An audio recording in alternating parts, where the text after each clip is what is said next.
অভ্যুত্থানের বর্ষপূর্তি উপলক্ষে মাসব্যাপী কর্মসূচি ঘোষণা করেছিল এবং এই কর্মসূচির অংশ হিসেবে আজকে আমাদের প্রথমেই ছিল বিজয় র্যালি এবং এরপরে আছে আমাদের শিশুদের নিয়ে চিত্রাঙ্কন প্রতিযোগিতা, পরবর্তীতে আলোচনা সভা এবং সবশেষে হবে আমাদের সাংস্কৃতিক অনুষ্ঠান।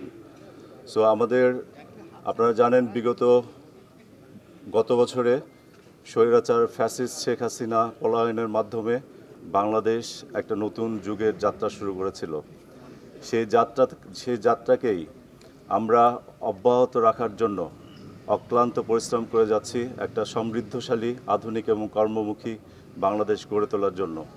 তারই পার্সপেক্টিভ থেকে আমরা বিশ্বাস করি আমাদের ছেলেমেয়েরা যারা বিগত বছরগুলোতে আন্দোলন করেছে, সংগ্রাম করেছে, তারা ভবিষ্যতেও বাংলাদেশকে একটা উৎপাদনমুখী কান্ট্রি হিসেবে গড়ে তোলার জন্য সর্বদা সচেষ্ট থাকবে।